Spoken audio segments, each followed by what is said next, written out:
Tonight on CTV3 News, police investigate attack on elderly man amidst ongoing efforts to identify suspects. A night of chaos at Roxy's bar, gunfire, property damage, and a suspect daring escape. San Pedro teacher seeks stay of execution after conviction on sexual assault. And the BCWJ are back on the streets as negotiations fail with BTL. These are some of the stories we have for you tonight in our newscast for Friday, February 27th, 2026.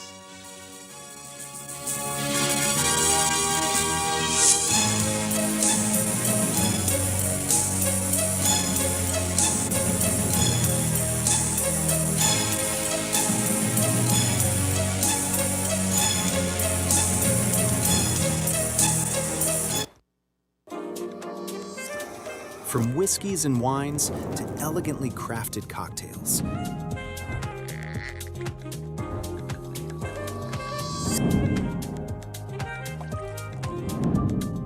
Paired with charcuterie boards and perfectly seasoned steak bites, and much more. Perfect for celebrations, quiet nights, and every special occasion in between. 7 Notes Wine and Spirits, where every sip hits the right note.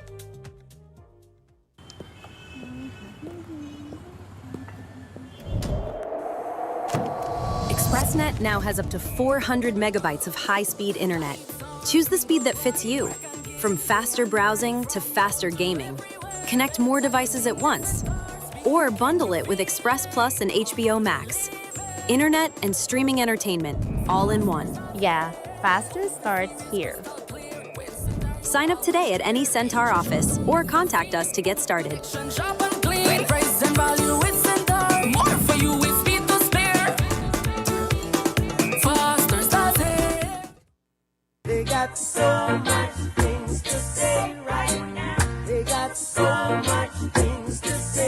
way some people are talking you'd never know, but the most blatant nepotism and fleecing of BTL took place under UDP when Dean Barrow was Prime Minister. Barrow placed his son Anwar on BTL's board in 2009 as soon as he nationalized the company, which would eventually cost Belizeans almost $650 million for shares barely worth $200 million.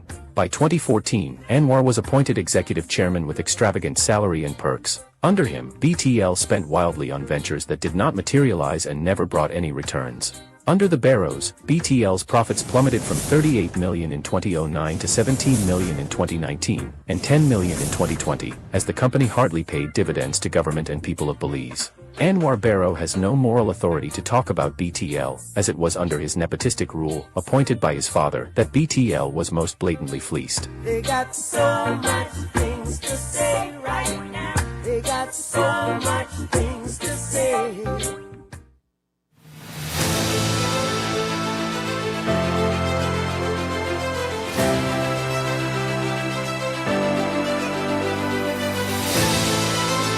We recently formed MOUs with the American Hotel and Lodging Education Institute, which is the education arm of the American Hotel and Lodging Association, and also with the American Culinary Federation to do culinary training. We're here to celebrate our accomplishments.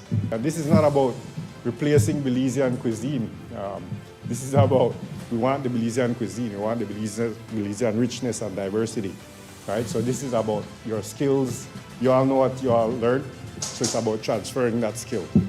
We want to inspire this career because, you know, it's amazing. You love what you do, right?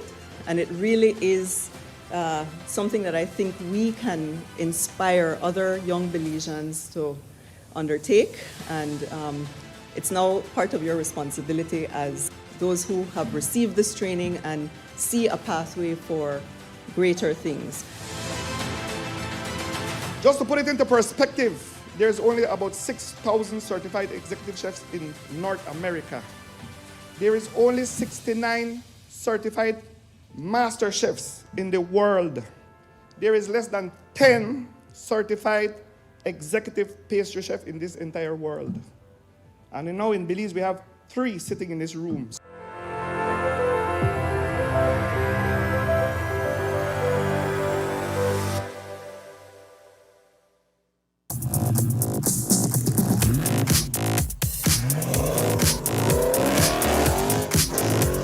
When speed matters, every second counts. Get ahead with ExpressNet. Fast, reliable, ready when you are.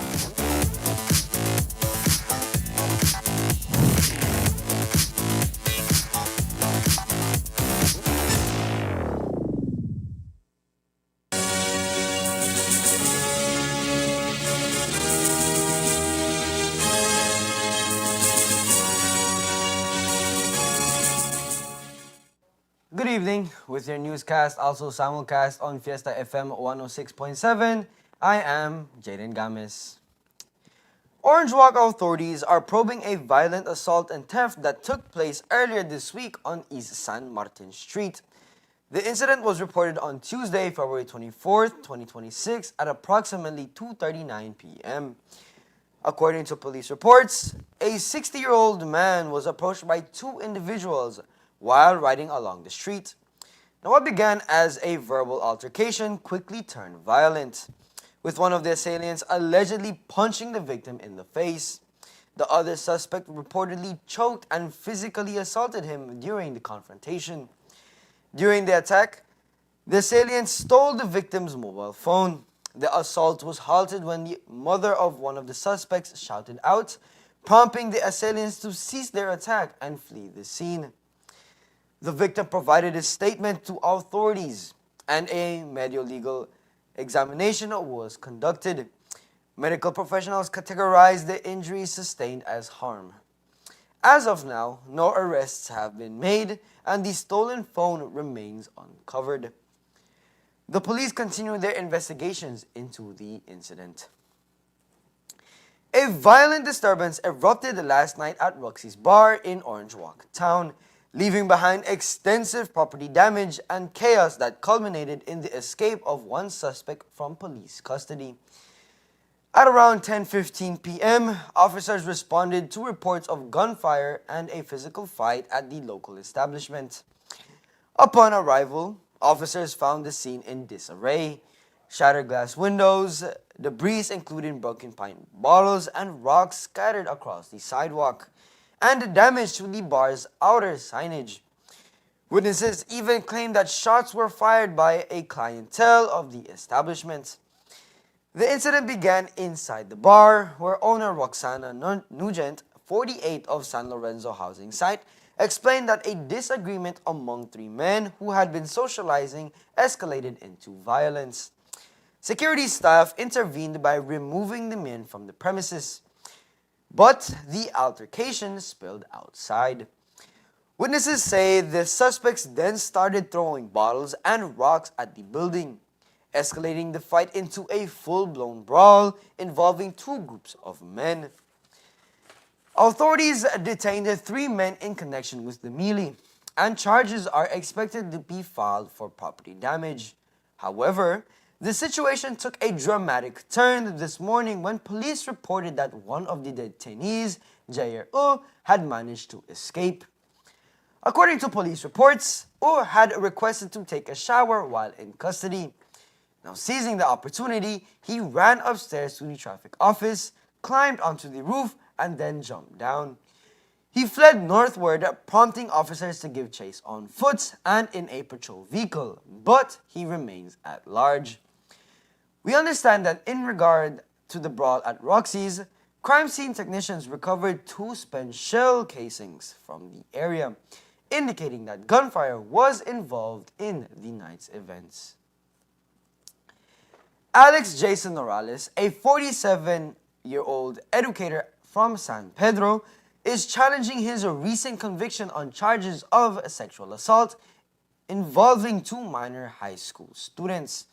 Morales is now seeking a stay of execution, arguing that his case warrants further review and that his constitutional rights to appeal should be upheld. In January, Morales was found guilty of 2 of 3 counts related to sexual misconduct. He received 2 18-month prison sentences on January 27th. The jury acquitted him on a third charge, which involved an allegation of misconduct with a first-form student. Prosecutors had asserted that the convictions were connected to assaults on 2 second-form students. Morales' family has retained veteran defense attorney Richard Dickey Bradley to represent his interests. Bradley filed a motion in the lower court requesting that the court suspend his client's sentence and grant bail while an appeal is pursued. He argued that Morales has compelling grounds for overturning the verdict and emphasizing that everyone has a constitutional right to seek appellate review. The motion was also highlighted concerns about Morales' ongoing health issues. The High Court that in this case the application to the magistrate court is that Mr. Morales has a good prospect of success in his appeal, that there are legal errors and other matters in relation to the trial that occurred, and so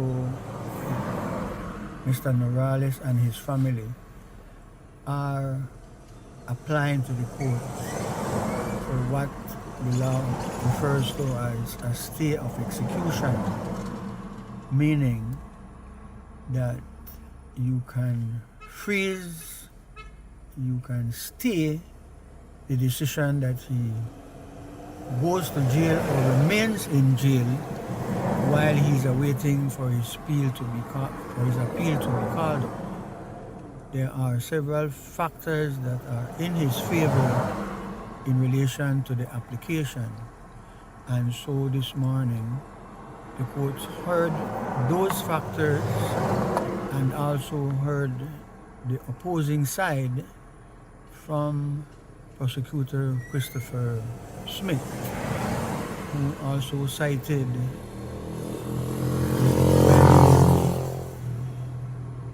high-profile case of the Cowie family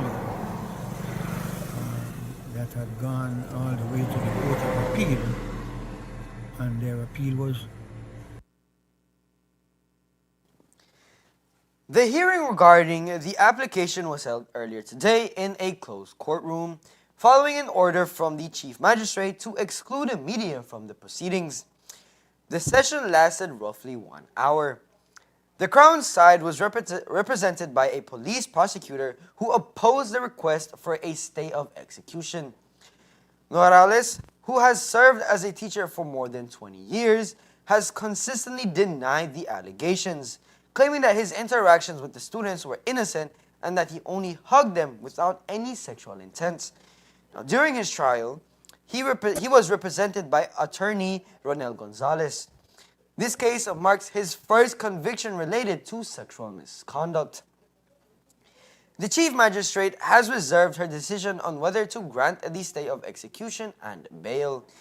A ruling is expected on March 24, 2026, which will determine whether Morales will remain free pending the appeal process. Tensions continue to mount between the Belize Communication Workers Union, BCWJ, and Belize Telemedia Limited, BTL, over the long-standing issue of severance payments to former employees. At a press conference held yesterday, BTL announced that it is moving ahead with severance payments to qualifying former workers. However, the company made it clear that it will not be channeling those payments through the BCWJ.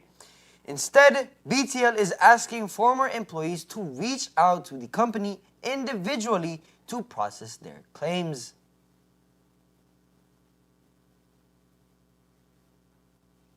So if we're both saying we're talking, and we're both saying we don't want to go to court, the expectation that we will give and you will get everything that you believe you should get if you go to court cannot be the premise that we're talking, in our view. You can't think that you will end up getting everything that you believe you would get if you go to court. If it is that we're talking outside of court and we want to settle, both parties have to agree to get something and to give up something. That's the spirit in which we approach the discussions. To your question regarding interest, we had a lot of discussion around whether the interest awarded by the court, if you go to court, is applicable or not. We even conceded to the fact that it's not that interest that's applicable on the table. The company is prepared to pay the interest. Given that if you want to talk about cost of living adjustment or the fact that there is some premium, my words, premium if you will, to be given on these monies because they were not paid at the time it was due. And so the company is saying, well, if it is that your argument is that you only became aware of how this severance payment really should be made once and for all, notwithstanding that you've asked for years outside of court, but that the CCJ judgment has clarified it for all and sundry. Then a good marker to start the interest, because you say I could not have reasonably known that I needed to claim within 6 years of leaving. I only knew that this was supposed to be the case, November 2025. The company is prepared to pay the interest from November 2025, benchmarking the 6% against interest that was awarded for those who actually went to court.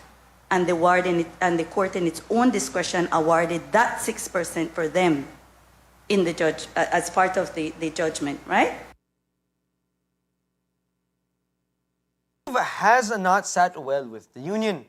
Today, the BCWJ resumed protest action. This time, demonstrators did not gather in front of the G headquarters, but instead assembled outside Southside Meats, a business owned by the chairman of the BTL board. According to the union, the decision to resume a protest stems from what it describes as a growing disconnect between the two parties and a dissatisfaction with what it considers an unjust approach to resolving the matter. me tell you, there's many things that BTL is needs us to agree to in relation to these negotiations. It's not just the percentage. It's also that they don't have the records that they're supposed to have to be able to prove certain things. And in these type of things, they they um they have to prove whatever they're saying. The burden of proof is on BTL. For them to say if it's this or if it's that. For example, if they say, Marisol, I terminated you on this date and it was a dismissal, so you're not deserving of the severance. If they say such a thing, they have to be able to prove it, right? They don't have all of those records for 10 years. So if they want to talk about negotiations, that's a big thing for us to have to accept. And we have asked them to share the data with us so that we could review it side by side with the employees that they are saying this about. So there's not the negotiations. It's not just about the percentage. It's not just about the severance. It's about also the records, because they don't have complete records. And we listened. We even join them in saying, give us information, let us take it back and have the discussions with our group and see where that is, what that information is. And they came up with, they are going to hold because of status of limitation. They are limited to what they can say or do because the CCJ already made its ruling. The CCJ made its ruling. The main sticking points remains the issue of interest on the severance payments. The BCWJ has consistently argued that affected workers should receive a 6% interest on their severance, calculated from the date each employee left the company. During Thursday's press conference, BTL stated that while it does not intend to pay interest, it will only calculate that interest from the date of the court's ruling in November 2025, not from the employees' respective dates of separation. You have to understand that this matter of severance has evolved significantly between November and February. The company's initial position was, we are going to satisfy severance obligations for those who are within the 6-year limitation period. And if you are outside of the 6-year limitation period, the company would not voluntarily pay any severance.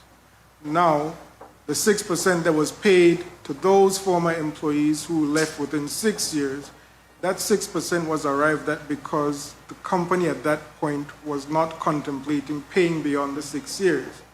Now, you have to appreciate that the company's position has changed since then, and the company is now going to pay severance payments to those former employees who left more than 6 years prior. So the considerations are now very different in terms of interest because the company has agreed to settle obligations which it has been advised are now statute barred. And then I also need to add that interest is not as of right. This interest which litigants get comes from statute, from the Senior Courts Act, and you have to plead it. And you plead it in your claim at the court, and you succeed in your claim, and the court determines your interest under that provision of the Senior Courts Act. So the company paying interest now is actually the company paying beyond what it is required to pay because these matters have not gone to court. Only the matter of Irvin Marin and his fellow litigants went to court. And that gives you full context as to why. The union maintains that the solution is straightforward. Well, somebody from within BTL and the messengers that they sent to us before said that BTL had paid 20 million already in legal fees over the years that they're defending this thing. So we tell them pay we 10 million, but they prefer for gospel spend $20 million and more. So they're basically saying they prefer to pay twice as much, and by now it'll be 4 times as much. So So for us, this is not a confirmed number. This is just what one of their people that they sent to us to talk said about the legal fees and why BTL said they didn't want to go back because they spend a lot. So then why can't we just agree on the 6% and move on? Just pay the 6% since we each left and let's move on. Another emerging point of contention is taxation. BTL says it is adhering to guidance from the tax authorities, which require that taxes be deducted in certain cases when severance payments are made. BTL would have withheld taxes based on previous advices from the Belize Tax Services. I think everyone can appreciate that the call for an assessment or reassessment of how the taxes should be treated, and BTL has certainly asked. I know BCWJ attorneys, many have asked, and so I think based on where we are at this point in time, the tax services had to engage their own legal advices and has now come to a position in light of the CCJ judgment as to how those taxes should actually be treated. So we have met with them. They consequently sent us the letter that you referred to, and we are very clear and guided by what they have said should be done, and we have all intentions to arrange a refund for all of those persons as per the letter, or those instances as per the letter that they have said taxes should not be withheld from interest for any reason, and taxes should not be withheld from those who effectively lost office. So basically what they're saying is, depending on how you exit, they will recognize it as a gain from employment or a loss of office. So if you had resigned or you had voluntarily exited a company, that's tantamount to resignation, and therefore the taxes would be withheld. If you were terminated without cause, if you retired because the CCJ judgment recognizes the retirees as termination, they are saying in those two instances then, you should not tax. So where BTL had initially taxed, we have all intentions to arrange the refund and process it in very short order so that persons could get back their monies. The BCWJ, however, argues that severance payments should not be taxed. Union representatives say they are open to discussions, but want clarity on the specific statute or legal provision that would require such deductions. Our last point that we do not agree with is one with the gratuity equal to severance paid that is being taxed. So that item is the item that is in contention, and through our advisor, that has been escalated to the Attorney General and to the Prime Minister and the Financial Secretary. And we want them to tell us where in the Belize tax laws does it say that you are supposed to tax severance, gratuity. Where is it? Because the letters, the correspondence, even the letters that you guys saw, is always referring back to the Belize labor laws. But none of the Belize labor laws tell you how to administer the tax, like the Belize tax laws. So they need to use that. So we need to know, what is it that you're using? We are reasonable people. Tell us. We want to provided any. We have not provided it.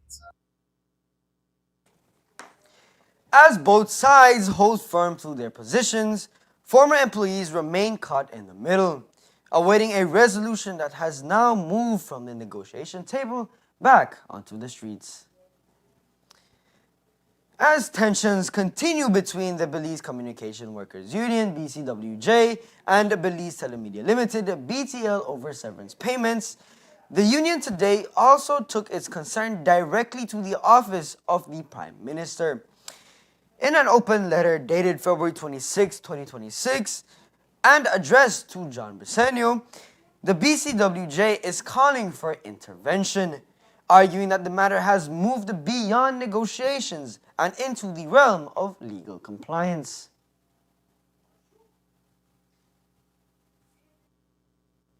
intercede. We all know that the BTL board is appointed by him. Even the board members that come from the Social Security, they're all appointed by him, by his government.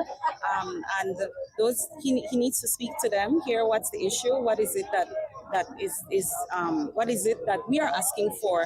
Because let's be honest, right? BTL told us that the amount that they have calculated is around 4.8 million for these people beyond 6 years. Even if you double it, it's less than the 10 million they would have given Ashcroft. And when we tell them that they don't like it, they had 10 million to give Ashcroft. So they have $10 million to give us. It's a hard pill to swallow, that when they tell you that you're not going to get that. It's even harder when they tell you that they want to give you 6% from the judgment of November 2025. I have shown you guys what that calculation looks like, and it's about 45% less than what someone like Paul Perriott, who you all know is a stalwart in unionism, has done a lot for BTL. He deserves this money. He deserves every bit of it. And because he was involved in this movement, it destroyed his life. So I think it's very important for us to understand that someone like Paul, for example, who is part of this group, deserves to get that money. And that's the reason we put that out, because they went there and said a lot of nothing. All of those things that they said is what has been said in letters, and we have been saying to you guys that they are saying this, they are saying that they don't want to pay, then one spell they don't want to pay, now they want to pay just a severance, and they move. That item that they presented at the press conference is the same thing that they have presented to us, so it wasn't surprising. The appeal to the Prime Minister comes as the BCWJ resumed protest action today, signaling that while it seeks resolution, not confrontation, it is prepared to continue public demonstrations as it presses for what it considers full compliance with the law. Coming up next, Belize Government Lotteries Limited donates $2 million to boost national sports development. Stay tuned. The Orange Walk Town Council is inviting applications from suitably qualified and motivated individuals to fill 5 garbage fee collector positions within our revenue department. Minimum requirements: high school diploma, friendly and people-oriented personality, tech-savvy, must own reliable transportation, preferably a motorcycle, honest and dependable. Interested applicants are asked to submit the following documents: application letter, copy of high school diploma, valid social security card, 2 character references. Applications must be submitted in person to the Orange Walk Town Council office by February 20th, 2026. Join our team and contribute to keeping Orange Walk clean and organized.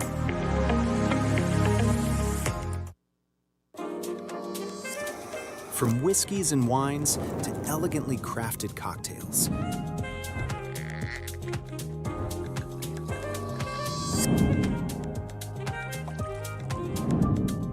paired with charcuterie boards and perfectly seasoned steak bites, and much more. Perfect for celebrations, quiet nights, and every special occasion in between. 7 Notes Wine and Spirits, where every sip hits the right note.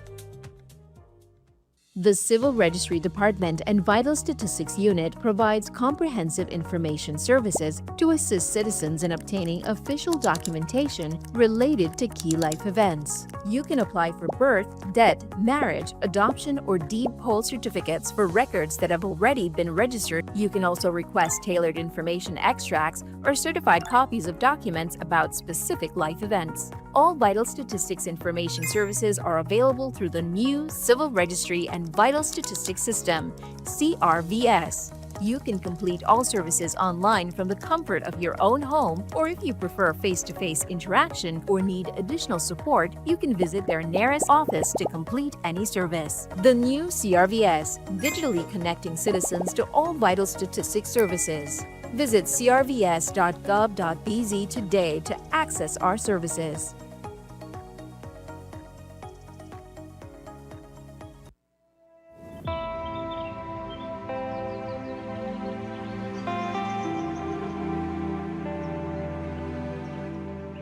There's a saying I often return to, and that is a Chinese saying, that says, the best time to plant a tree was 20 years ago. The second best time is now. Today, Belize chooses now because Belize has always lived under the shade of the tree. Remember Sobumbra floreo. Our forests, mangroves, rivers, and farms are not just features of our landscape, they are part of who we are as a people. They protect us from storms, feed our families, support livelihoods, and anchor our resilience in a changing climate. But we also know this truth. What we do not protect, we will eventually lose. Greening Belize, 1 million trees for climate and sustainable development. Our forest cover is declining, especially after the fire season. What will be achieved? Restore and reforested lands, significant increase in hectares restored by 2035. Enhanced carbon sequestration. We'll have improved data, mapping, and reporting systems with this. Institutional readiness, feasibility study and design for a national forestry incentive program, community mobilization, which will build capacity and increase participation nationally, and improve governance. For all environmentally conscious individuals and groups, CBOs, NGOs, community organizations, universities, come in to do their part to plant trees to assist in the restoration initiative for the country of Belize.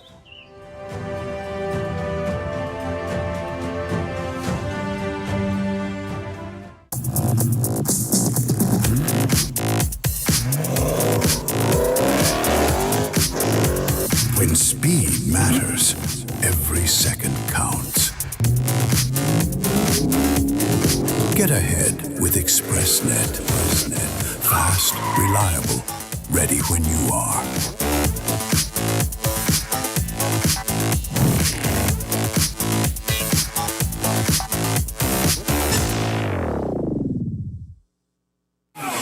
Primera llegada con peligro por parte de Pot. Vemos la repetición. Llegan los linderos del área. La número 7 llegó con todo Pot.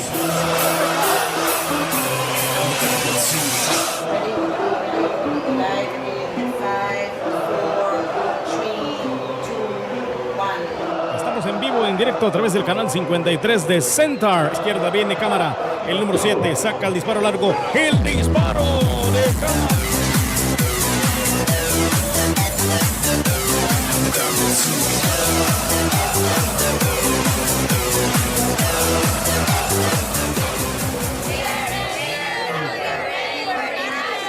Nosotros somos los campeones, estamos listos para National.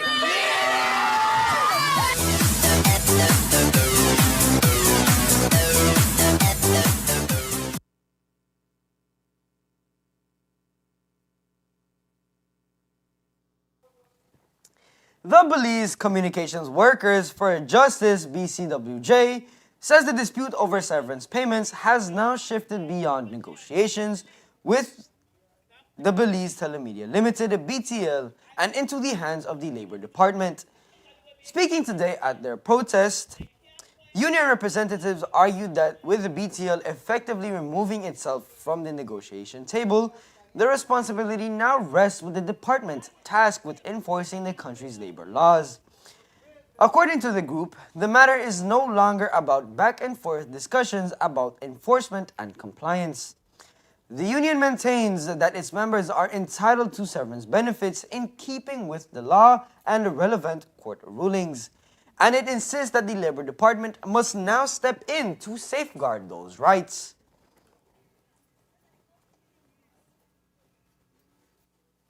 That we're doing our research in relation to taking our case to the court again. We're doing our research in terms of escalating this, or the constitutional breach, to escalating this as well to the ILO and in our case, the Caribbean Court of the Caribbean Labor Organization. So we're putting together those things. We believe that, again, I said we want to work with the process that we have here. So we have the labor commissioner that we have to address there's going to be a lot that we have to discuss with her, because if BTL has put, now that BTL has put out this thing that negotiations done, so that who door stepping then gonna left this problem at right the Labor Department, because she has the duty to make sure that the labor laws are respected in this country. So all they did was shut the door on us, but we will use the mechanisms that our labor laws give us, and that is our labor commissioner and the minister of labor. So we have to escalate our efforts to their sides now, because BTL has removed themselves from the table, and I will maintain we did not remove ourselves. We requested to meet with that board, the BTL board, and they refused to do that. Based on what the press release informed all of us, we did not know that that was the case. The BCWJ is specifically calling on the Labor Commissioner to intervene with union leaders, publicly urging her to do her job and ensure that the provisions of the Labor Act are upheld. They sent us, or we interpreted that they basically sent a press release that lets them sit in the middle. And so they didn't say no interest, or they said interest is due. So if you read some of the language in there, it's a typical government position where it just stays in the middle.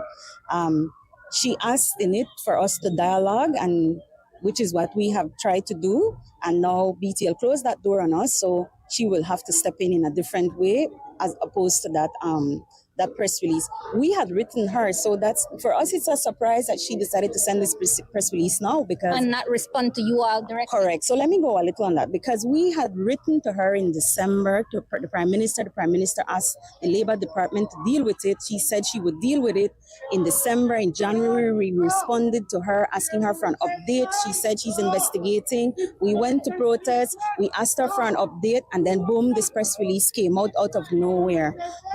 When we were proposed to BTL that we wanted to meet in a neutral place, we were the ones that suggested labor. We reached out to her to ask her if we could, and she didn't bother to respond to us. But we're not gonna, all we're interpreting this as is that she is staying on the line, but we need to get her to action.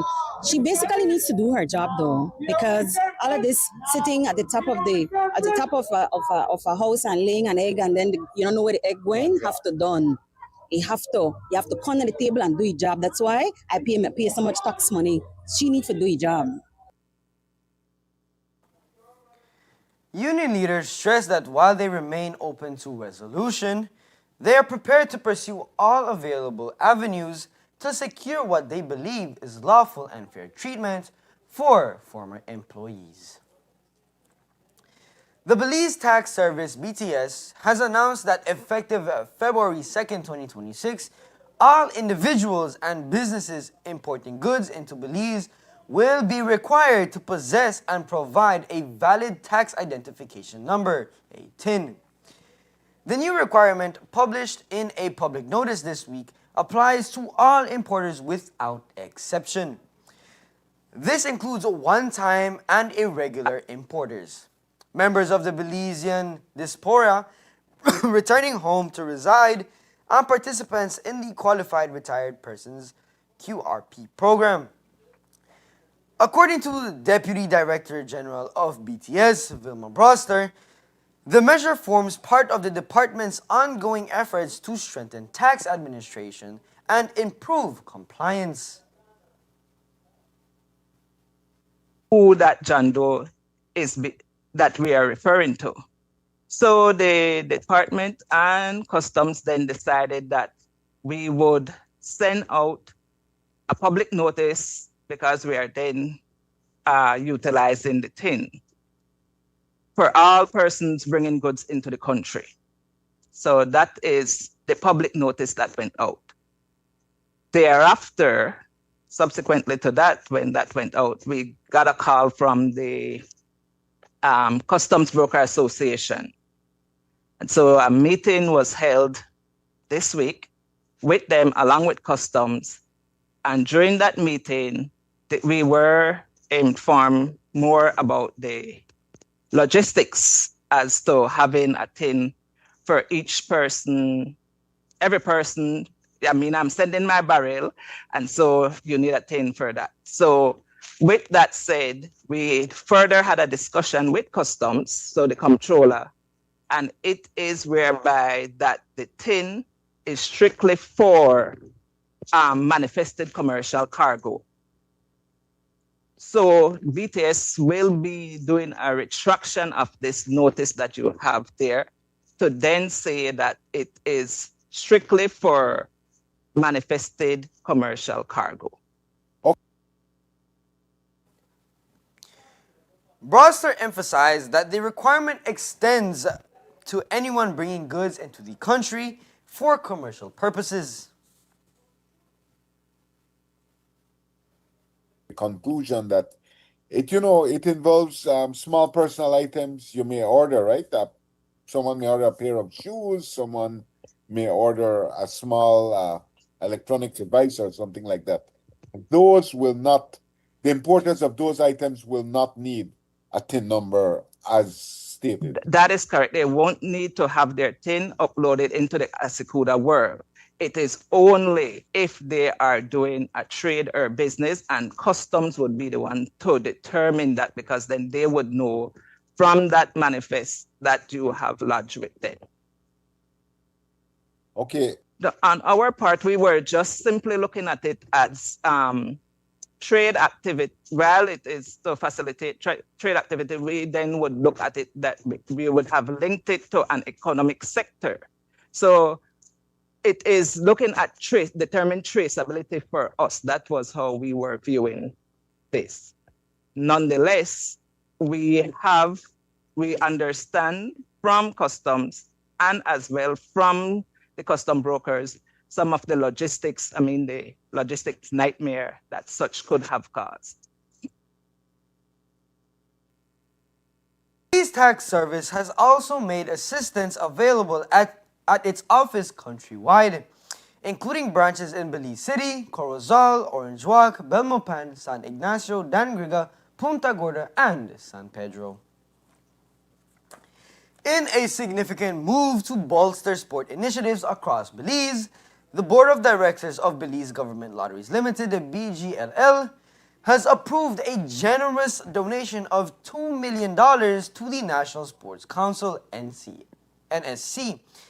This financial support aims to advance the growth and improvement of sports infrastructure and programs nationwide. During a ceremony held yesterday, BGLL's chair and the CEO in the Office of the Prime Minister, Narda Garcia, along with Managing Director Janelle Espat, officially handed over a check for $1 million to Honorable Anthony Malher, Minister of Tourism, Youth, Sports, and Diaspora Relations. According to Mahler, the funding will assist the ministry in advancing certain sporting programs and rehabilitating a number of facilities.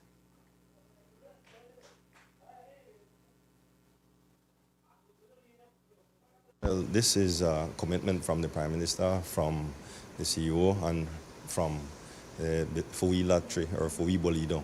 And so this will go a long way in terms of getting the programs for sports going, getting some of the facilities going. We have a long way to go from where we want to be, but this $2 million will be a tremendous help. We're getting the first $1 million today, and then in March we'll get the second $1 million. Okay. Sir, can you provide us any sort of insight as to how you intend, or how the ministry intends to use this money for the advancement of sports? So we want to invest in some of the programs, developmental programs. Right now we're working on a sports strategy and of course sports policy and the modernization of the legislation, and we're working on some of the facilities, and then we want to develop some of the programs with the federations and the associations who do the heavy lifting day in and day out. But this money will definitely go a long way, and I'm proud to be a part of this process.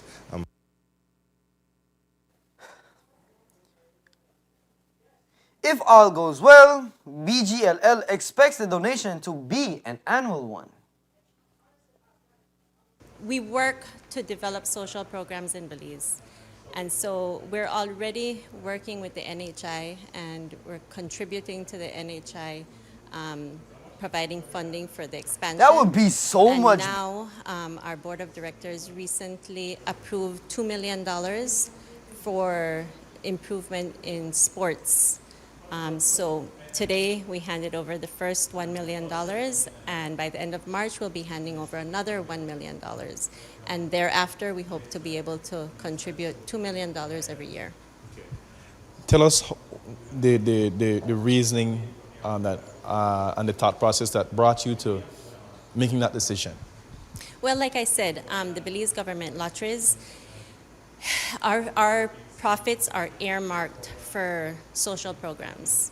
And so that's what we work for every day, that's what we strive for, and we're happy that we're able to be able to fund these initiatives. And our board works tirelessly, they're committed, and at the end of the day, we're happy that we're able to make this contribution. Representatives from the NSC were also present to witness the presentation. As mentioned, the remaining $1 million will be transferred at the close of March 2026. There is more news after the break. Stay tuned. From whiskeys and wines to elegantly crafted cocktails.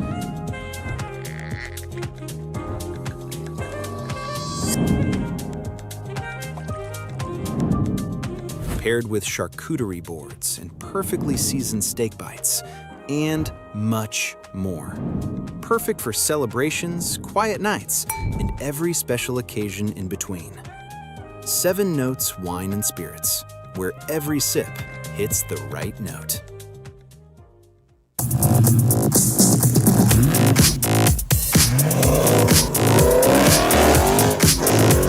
When speed matters, every second counts. Get ahead with ExpressNet. Fast, reliable, ready when you are.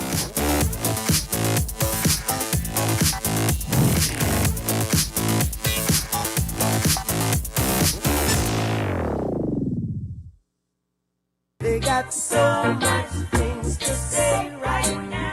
They got so much things to say. The way some people are talking you'd never know, but the most blatant nepotism and fleecing of BTL took place under UDP when Dean Barrow was Prime Minister. Barrow placed his son Anwar on BTL's board in 2009 as soon as he nationalized the company, which would eventually cost Belizeans almost $650 million for shares barely worth $200 million. By 2014, Anwar was appointed executive chairman with extravagant salary and perks. Under him, BTL spent wildly on ventures that did not materialize and never brought any returns. Under the Barrows, BTL's profits plummeted from $38 million in 2009 to $17 million in 2019, and $10 million in 2020, as the company hardly paid dividends to government and people of Belize. Anwar Barrow has no moral authority to talk about BTL, as it was under his nepotistic rule, appointed by his father, that BTL was most blatantly fleeced. They got so much things to say right now. They got so much things to say. Finally, a postpaid plan for 3 people. Introducing Smart Trio. Why pay for mobile service alone when you can share and save? Get unlimited national calls, texts, plus 100 gigabytes of shared data. And the best part? It's only $135. That's right, as low as $45 per person. Perfect for small families, couples, or close friends. Smart Trio. 3 lines, 1 smart choice. Sign up now and you could win a Trio getaway to San Pedro for 3. Visit us at www.smart-bz.com for more information or sign up at any showroom today. Smart, bringing people together.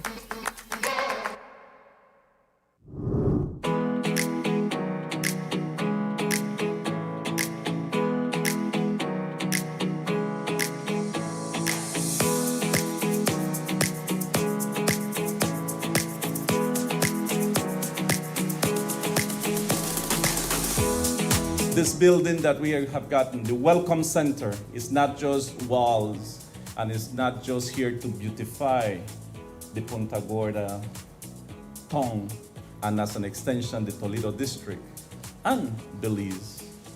but it's also here to play a main purpose and a role, and that is to continue to promote our tourism sector in Belize.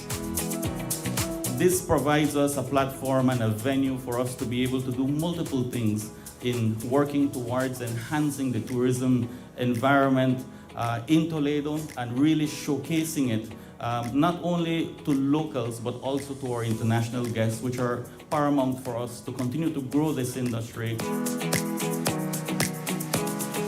This project, like others that we're working on throughout the country, was designed and is being delivered by Belizeans.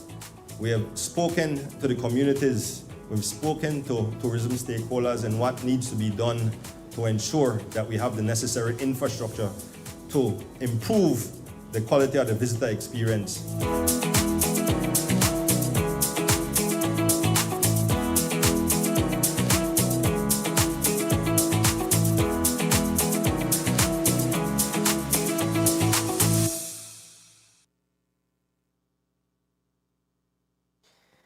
In a move aimed at bolstering its financial performance, JetBlue Airways has confirmed the discontinuation of its service to Belize City.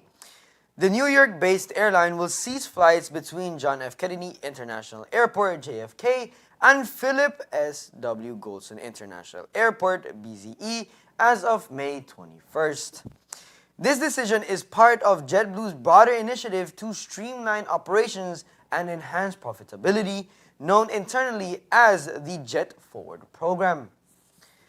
The airline is also abandoning plans to relaunch seasonal flights connecting Boston Logan International Airport, BOS, with Asheville Regional Airport, AVL, scheduled for this May. A JetBlue spokesperson explained that neither Asheville nor Belize City met our performance expectations and emphasized the airline's focus on reallocating aircraft to routes with more sustainable growth prospects. Belize City's removal from JetBlue's route network adds to a growing list of destinations affected by the company's restructuring efforts. Under the Jet Forward strategy, which aims to generate up to $950 million in additional operating profit by 2027, several routes have been cut. This includes services to Bogota's El Dorado International Airport, BOG, Baltimore-Washington International Thurgood Marshall Airport, BWI, and Minneapolis-St. Paul International Airport, MSP. The program encompasses a range of measures, from cost-cutting initiatives and network realignments to investments in new products. Among these are the introduction of JetBlue's Blue House Lounge concept and expanded premium options. Additionally, the airline has announced a strategic partnership with United Airlines as part of its broader reset plan. While shedding performing routes, JetBlue is also focusing on expanding its presence in other markets. Notably, the airline plans to increase seat capacity at Fort Lauderdale Hollywood International Airport, FLL, by over 33% during the first half of 2026 compared to the same period last year. According to aviation analytics firm Cirium, new nonstop routes from Fort Lauderdale will include flights to Dallas-Fort Worth International Airport, DFW, and Orlando International Airport, MCO, signaling a shift toward growth in key domestic markets. The Belize Police Department's Eastern Region hosted a special award session recognizing several police officers for their outstanding efforts, primarily in relation to firearm arrests conducted within the Eastern Region.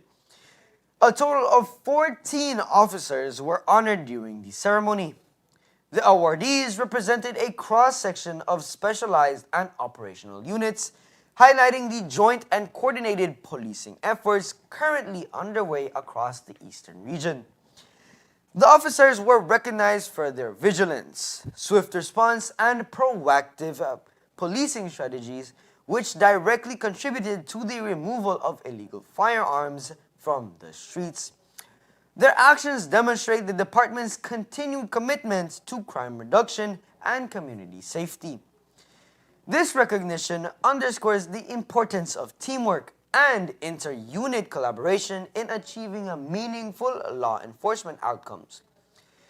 The police department commends all awardees for their professionalism, dedication to duty, and steadfast service to the public. And that's the news. We invite you to join us for another newscast on Monday, March 2nd, here on CTV3 News and Fiesta FM 106.7. Remember that to read a text version of the news, you can visit our website at www.ct v3belizenews.com. You can also log on to our Facebook page for current stories at facebook.com/CTV3BelizeNews or our YouTube channel at CTV3 News BZ.